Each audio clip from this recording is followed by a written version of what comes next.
Good morning, everyone. How y'all doing? Today, I need to get quite a few annuals and perennials in the ground.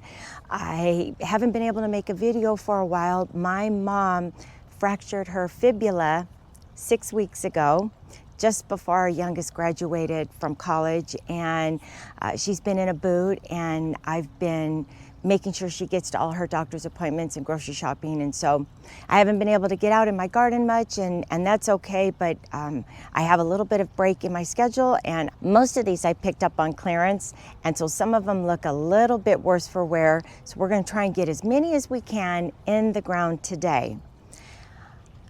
I have Penstemon here in the back that I actually picked up for $1. They're normally almost $10 at Walmart. I also have some Gaura that I think this was maybe $2.50. I don't have my glasses on. I need to get this in the ground. We've got some petunias, wave petunias, some impatiens, and this is by far my favorite trailing vinca, and you can tell some of it is, been hit by the sun. That's why I have to get these in the ground. Last year I picked up several of these for 50 cents. It was end of the season. I was pretty sure I knew where I wanted to put them, and they produce a real petite blue flower, but I needed more of them. And I will tell you, the variegated with like the white margins, that was the most difficult to find. You can find the trailing vinca with the yellow margins, but not the ones that have the white margins. Anyway, the only place I could find these was at Walmart. So I picked a couple extras up the other day. I need to fill in some Dianthus that's not doing well here in my front border. And you know what?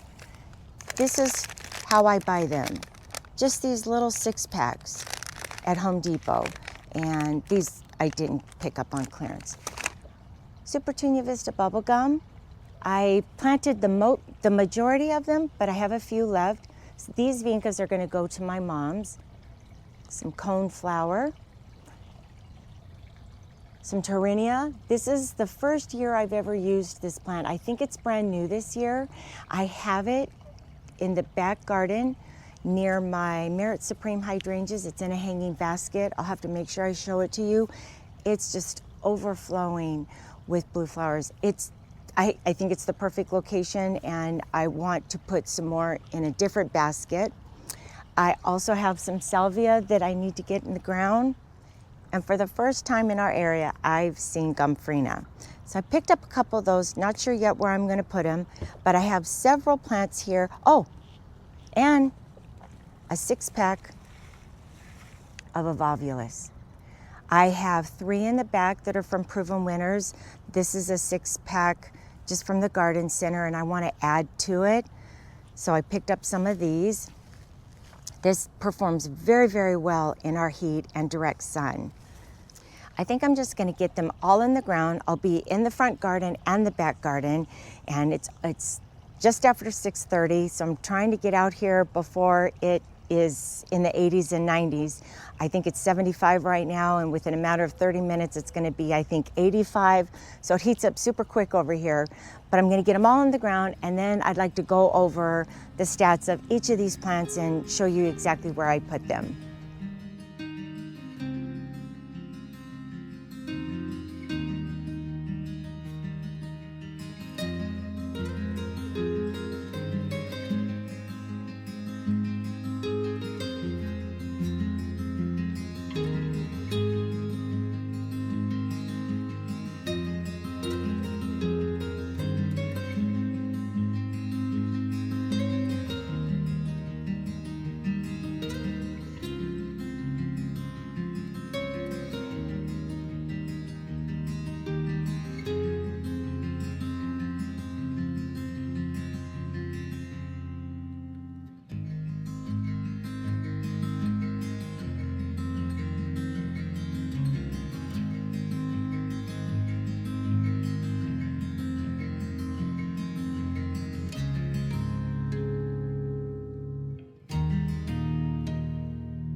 Can you believe this is the first time I've ever planted Supertunia Vista bubblegum? It is such a popular annual, and most of these were already, I had planted a few weeks ago. All of them I picked up for either 50 cents or $1. And when I was talking about my tour a few weeks ago, I mentioned that I kind of want to reconfigure this whole area, and while I'm kind of waiting to see what I'm going to do, I thought, well, maybe I'll try my hand at a few petunias. So far so good. I do need to run a little bit of extra drip and emitters to a couple little spots over here. This one, I think, and then one over here are the ones that I have had for a few weeks. And then I added 1, 2, 3, 4. I added 5 more throughout this area. Fingers crossed, I will have success with them this summer. We'll see. It's been a mild summer so far. We've reached, I think, 100 a couple of times, and it's been cooling off in the evenings to the 60s, so I can't complain. All the agapanthus are ready to bloom and open up. They shed this little casing right here. Many times I'll just go ahead and pull the casing off of it, or the protective cover, if you will. The fountain grasses look amazing. I was a little bummed at first that the other ones didn't come back, but I'm really glad I have some new ones. They just look beautiful. I love them. This Dianthus border that I planted a few years ago has been a very affordable option to line this whole border here. I had to replace this one. This one had kind of begun to die when they've all been cut. They had their first cutback after their big spring bloom, and I haven't cleaned up. I need to kind of clean up after it so it looks a little bit more tidy. But they all look very, very healthy. I believe they're a zone 4 to 9. They can get up to 8 inches tall and I think 14 inches wide. In this area here, I added more Echinacea from what I had last year, and I'll make sure that I post a photo of the flower and the stats as well. They can get up to, they are a Prairie Splendor Compact Rose Echinacea, and they can get up to about 12 inches tall and 24 inches wide. I kind of brought it around here and then around my rose tree over here. Actually, this one is blooming. Maybe we can get a photo of this one right here.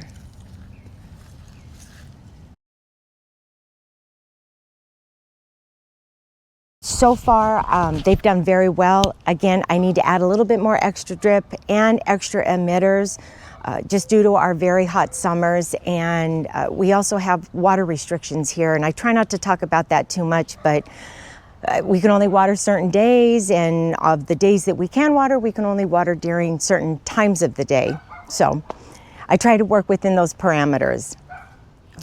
If you were able to catch my tour a few weeks ago, this Proven Winner's Evening Rose Hibiscus was maybe barely out of the ground this much. I didn't think it was going to make it. Of course, you can tell the earwigs and the snails and have gotten to it. I have been spraying. But anyway, I've been so happy that it's put on this much growth. Now, does it look like the ones in our back garden? And I will make sure I insert a photo of what those look like right now. They're already blooming, and they're about, I don't know, waist high. They're huge. Maybe next year she will be a little bit bigger. One of the places that I enjoy picking up clearance plants is Walmart. And the other day when I was there picking up some groceries, I found some Gaura, pink Gaura, and I picked up 5 of them. They were, I believe, either $8 or $10, and I think I picked them up for $2.50 each. I planted 5 all in this area, 3 along the border right here, and then I tucked one in over here because I took a Russian sage out. And then I planted another one back here between the 2 Silver Queen euonymus back here. They grow about 3 to 4 feet tall and about 2 to 3 feet wide. They are a zone, I believe, 4 to 9 or 5 to 9.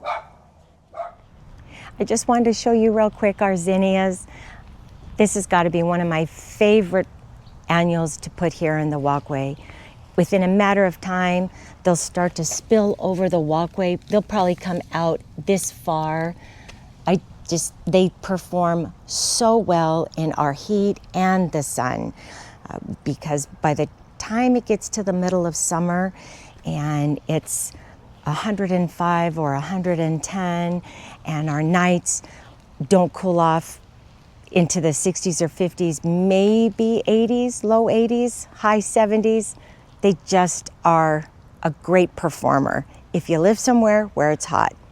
Those and vincas. Vincas do well also. Here under the redwoods, I had, I believe, 3 or 4 Japanese forest grass. And starting from right here, kind of curving around the redwood, they just weren't performing very well. And I have a feeling it might be because this area gets hit very hard with afternoon sun. I picked each of these up for $1 each. They are zone 5 to 8, and I believe they can get up to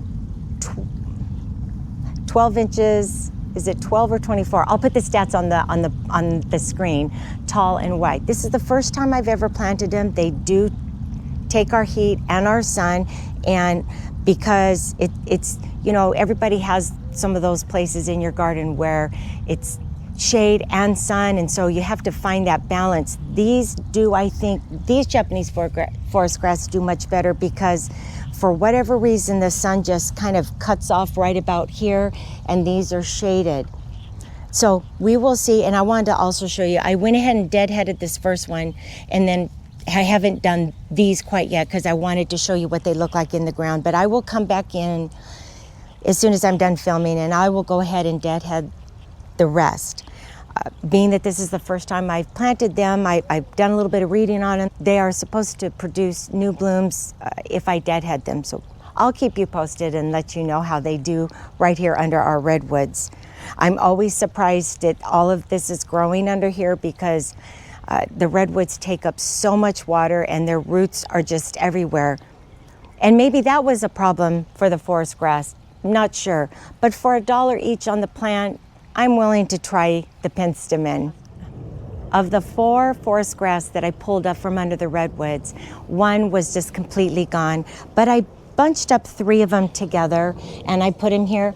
I don't know if they're going to survive. I don't know if they'll do well, but I'm willing to give it a chance and to see if something can come of it. We'll see. It doesn't hurt to try, right?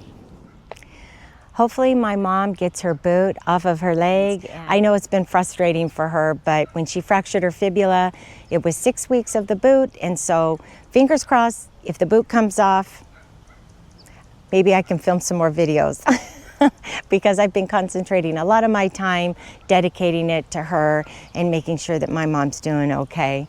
Thank you guys so much for watching. I hope you're having a wonderful day, and we'll see you soon. Bye.